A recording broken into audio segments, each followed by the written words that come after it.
the best ever. Knock him out with one punch like that. You'd be like, oh man, have you seen this Jake Paul dude coming up? He's for real. Because nothing about watching him fight, to me, screams like he's in over his head. Nothing. He looks like a real boxer.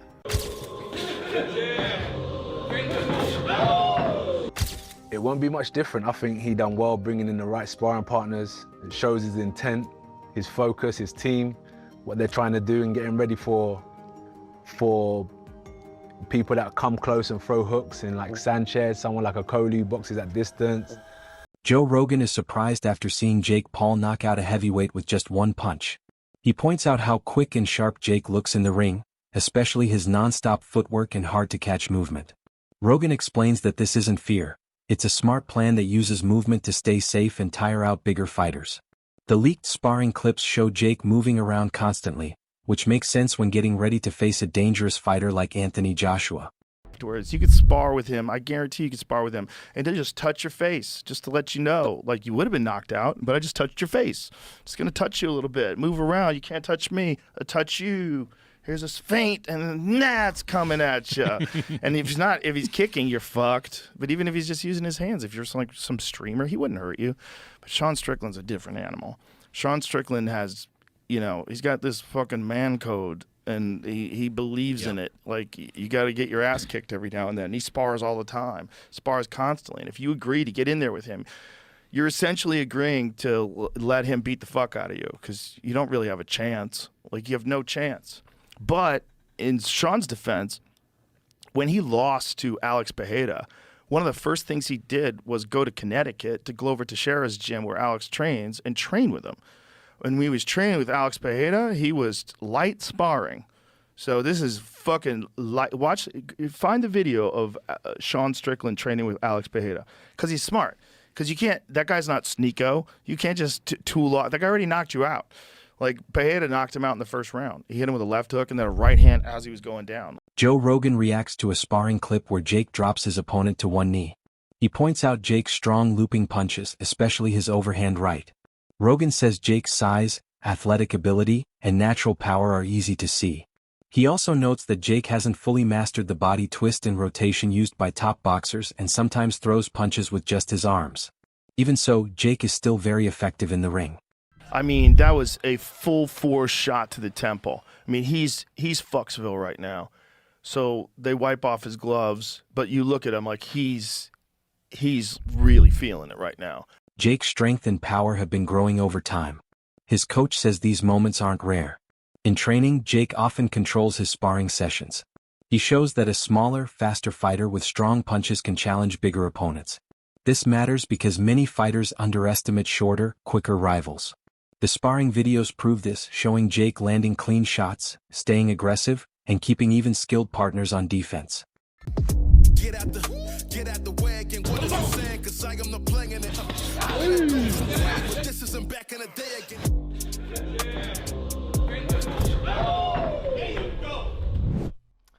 It's been good.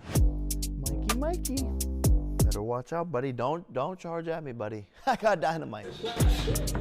He's dominated from day one with heavyweights, and I don't mean just random heavyweights. I mean heavyweights that are ranked in the top 25, if not top 15 in the world, and he's dominating them.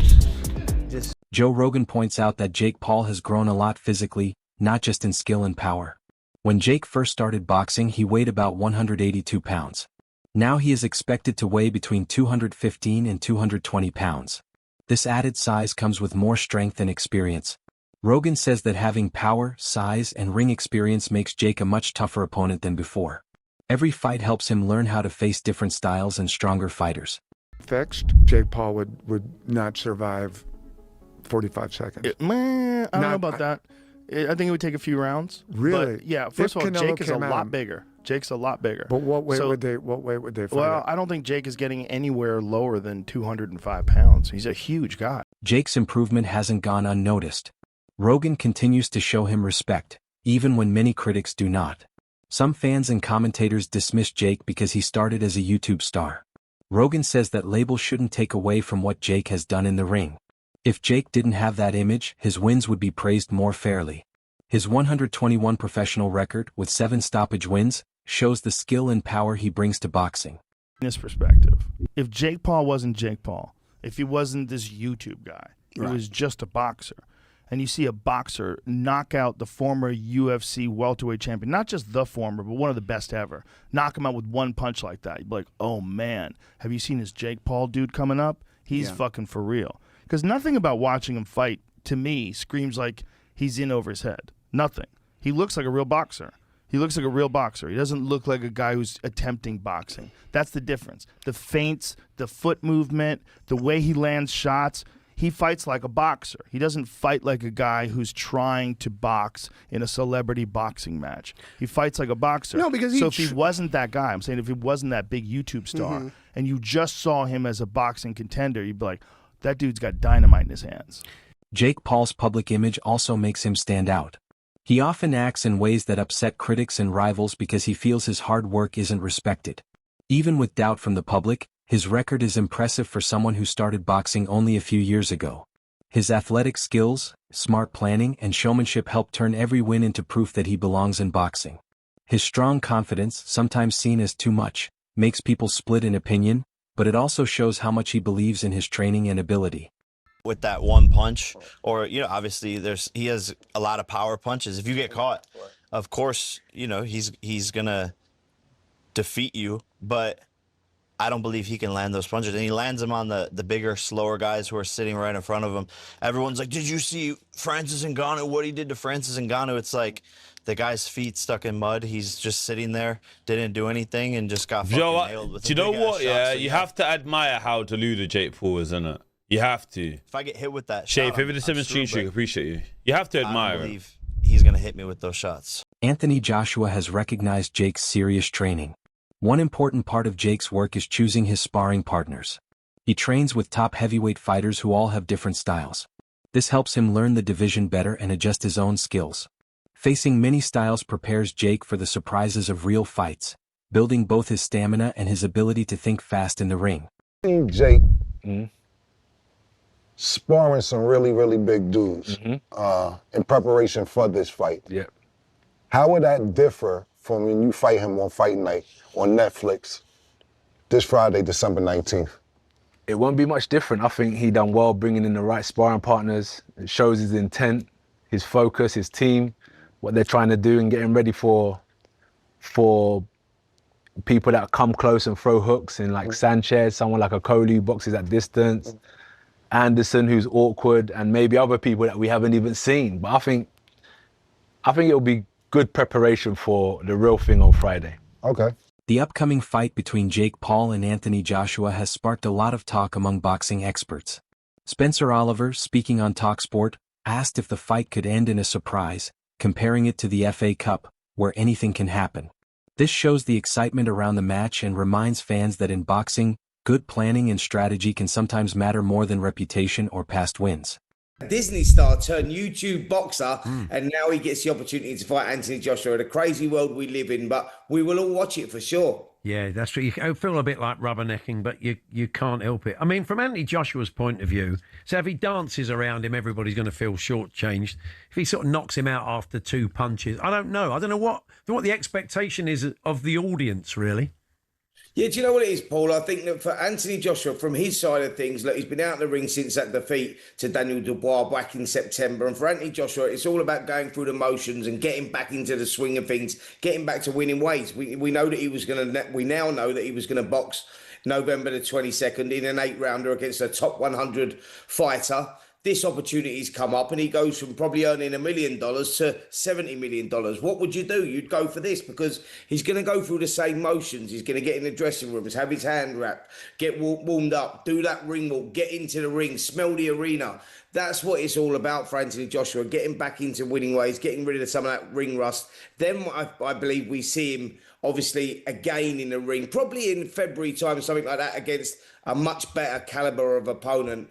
And then before he moves on and boxes Tyson Fury, the news that broke, we expect Tyson Fury sometime in September. So the roadmap is very much mapped out for Anthony Joshua, but he's got to take care of things here against Jake Paul. I mean, what is Jake Paul thinking, by the way? Yeah. I mean, it's slightly delusional, isn't it? Because does he really believe that he can win here against Anthony Joshua? Well, I he mean, does. talking the talk, but I mean, yeah, I think he's talking. Spencer, I think he's talking. I think he knows. But is it like the FA Cup, Spencer, where a minnow could upset a giant? Is there a chance he could? right, Andy, I'm going to give it to you straight, mate. And this is in one simple word: no. Jake Paul has been training with some of the toughest heavyweights. Facing fighters at this level forces him to adjust to different styles, sharpen his reflexes, and build power and stamina. These hard sparring sessions give him a real feel for elite competition and help him get ready both mentally and physically for top pro opponents. Jake Paul is being dwarfed by these way bigger heavyweights like Jared Anderson, Frank Sanchez, and Lawrence Okolie. Okolie is like 6'4.5", 6'5", and these guys are like 6'3", 6'4", probably. So now Jake Paul is the one that's smaller. So first of all, I will give credit to Jake Paul. Clearly, he's a person who is taking his career seriously. These are quality sparring. I mean, a real boxer, because people say he's not a real boxer, but a real boxer would be using the same guys in their sparring camp. In fact, I just told you Joshua used Lawrence Okolie. I don't know if he sparred with Anderson or Frank Sanchez, but these are all regular ranked heavyweights. So credit to Jake Paul for that. And, I mean, he's going to need it. Joshua is a different breed to, like, you know, a Mike Perry when it comes to boxing. Different frame, different size. In case you didn't believe me, right? Jake Paul, this is what MVP Promotions posted. So Jake Paul, top sparring, right? Heavyweights. And here's some pictures of Joshua with Lawrence Okolie. And again, Joshua, a big dude, but you see Lawrence Okolie, and he probably was cruiserweight back then. I mean, I don't know exactly when this picture was taken, but he's only like an inch shorter than Anthony Joshua. And now, as he's moved up to the full heavyweight, he has filled out more. You see, he looks even bigger than when he was a cruiserweight. Now, I got to research it, but I want to say I thought Lawrence Okolie was injured. Sean Jones reacted to Jake's comments and said Jake truly believes he can beat Anthony Joshua. Some people may see this confidence as too bold, but it is important for top-level competition. Fighters need to picture winning and stay mentally strong. Jake's belief in himself is a key part of how he prepares.